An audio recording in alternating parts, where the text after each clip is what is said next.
ବନ୍ଧୁମାନେ ସକାଳ ସୂର୍ଯ୍ୟୋଦୟର କିଛି ସମୟ ପରେ ଜଳପୂର୍ଣ୍ଣ ତମ୍ବା ପାତ୍ରକୁ ହାତରେ ନେଇ ସୂର୍ଯ୍ୟଙ୍କ ଆଡ଼କୁ ମୁହଁ କରି କୌଣସି ସ୍ୱଚ୍ଛ ଜାଗାରେ ଛିଡ଼ା ହୁଅନ୍ତୁ। ଲଟାକୁ ଛାତିର ସମ୍ମୁଖ ତଥା ମଧ୍ୟ ଭାଗରେ ରଖି ସୂର୍ଯ୍ୟଙ୍କ ଉଦ୍ଦେଶ୍ୟରେ ଜଳଧାରାକୁ ବୃଷ୍ଟିପାତ କଲେ ସୂର୍ଯ୍ୟଙ୍କ ପ୍ରତିବିମ୍ବ ଏକ ଛୋଟ ବିନ୍ଦୁ ରୂପେ ଦେଖାଯିବ। ସେହି ବିନ୍ଦୁରେ ଧ୍ୟାନ କେନ୍ଦ୍ରିତ କଲେ ଏକ ସପ୍ତ ରଙ୍ଗର ବଳୟ ପରିଲକ୍ଷିତ ହେବ।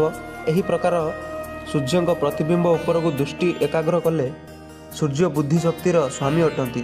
ଅତଃ ସୂର୍ଯ୍ୟୋଦୟ ସମୟରେ ସୂର୍ଯ୍ୟର୍ଘ୍ୟ ପ୍ରଦାନ କଲେ ବୃଦ୍ଧି ତୀବ୍ର ହୋଇଥାଏ ଏବଂ ସୂର୍ଯ୍ୟୋଦୟ ପରେ 5-7ଟି ତୁଳସୀ ପତ୍ରକୁ ଚୋବାଇ ଖାଇବା ସହିତ ଏକ ଗ୍ଲାସ୍ ପାଣି ପିଇଲେ ସ୍ମରଣ ଶକ୍ତି ବଢ଼ିଥାଏ। ଏବଂ ଆଉ ଏକ କଥା ଆପଣଙ୍କୁ ମନେ ରଖିବା ନିହାତି ଜରୁରୀ, ରାତ୍ରିର ବିଳମ୍ବିତ ପ୍ରହର ପର୍ଯ୍ୟନ୍ତ ପଢ଼ିବା ଅପେକ୍ଷା ସକାଳୁ ଶୀଘ୍ର ଉଠି 5 ମିନିଟ୍ ଧ୍ୟାନରେ ବସି ଯାହା ବି ପାଠ ଆପଣ ପଢ଼ିବ ତାହା ଶୀଘ୍ର ମନେ ରହିଯାଏ।